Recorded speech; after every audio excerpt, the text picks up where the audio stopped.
Tourist bus कहानी एक काल्पनिक रचना है। इसमें वर्णित सभी पात्र, घटनाएं और स्थान लेखक की कल्पना पर आधारित हैं। किसी भी जीवित या मृत व्यक्ति, वास्तविक घटना या स्थान से इसकी समानता मात्र संयोग है।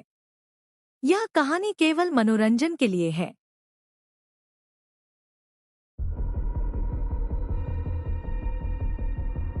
टूरिस्ट बस भाग 3।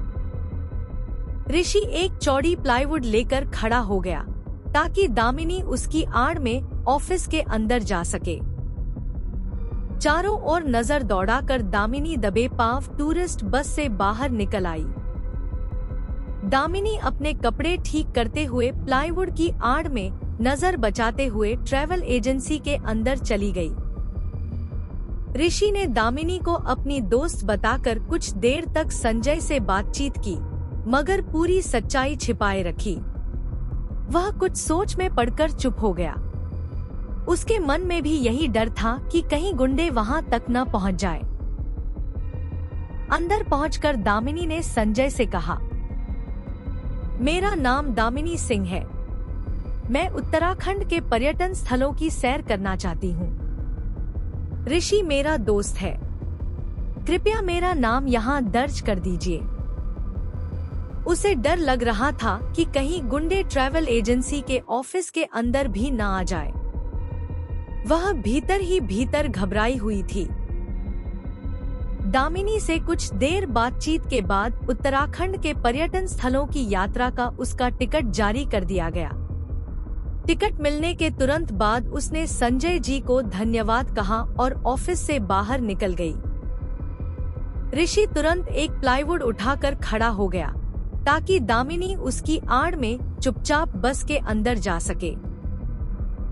इसके बाद दामिनी नजर बचाते हुए टूरिस्ट बस में बैठ गई। उस वक्त गुंडे अपनी कार में थे और उनके हाथों में पिस्तौल भी थे। वे टूरिस्ट बस के सामने आकर खड़े हो गए और चारों तरफ देखने लगे कि वह लड़की कहाँ है। दामिनी बस के सामने उन गुंडों को देखकर कांपने लगी। वह उनकी बातें सुन रही थी। गुंडे कह रहे थे, लगता है हमें आगे जाकर देखना होगा कि वह लड़की कहाँ है। उस लड़की को मारना जरूरी है। पूरे इलाके में अपने आदमी फैला दो। इसके बाद वे कार लेकर आगे बढ़ गए। दामिनी पसीने से भीग चुकी थी। जैसे ही ऋषि वहां आया, उसने बस से थोड़ी दूर उन गुंडों को देखा। ऋषि भी गुंडों को देखकर डर गया। दामिनी ऋषि से कहने लगी, अच्छा हुआ कि उन गुंडों की नजर मुझ पर नहीं पड़ी। तभी टूरिस्ट बस का ड्राइवर रमेश हॉर्न बजाते हुए ऋषि से बोला, चलो ऋषि भाई। ऋषि बोला, हाँ हाँ चलो। तभी अचानक वहां मुकेश और आकाश नाम का गाइड आ गया और कुछ देर तक ऋषि से बातचीत करता रहा। ऋषि ने जल्दी जल्दी मुकेश के हाथ में कुछ फाइलें थमा दी, जिसके बाद मुकेश ऑफिस के अंदर चला गया। इसके बाद ऋषि और आकाश टूरिस्ट बस के अंदर आ गया। ड्राइवर रमेश ने उत्तराखंड जाने के लिए बस चलानी शुरू कर दी।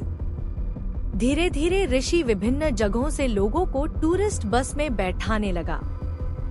कुछ ही देर में टूरिस्ट बस यात्रियों से भर गई।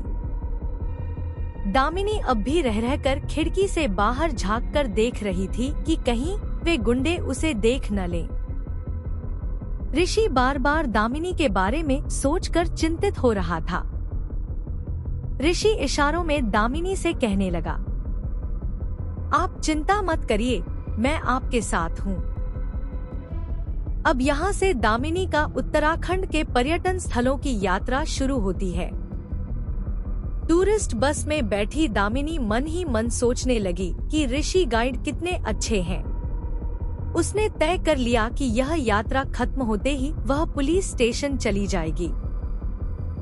उसने मन ही मन कहा, हे भगवान, बस उन गुंडों से मेरा सामना न हो। वह मन ही मन प्रार्थना करने लगी।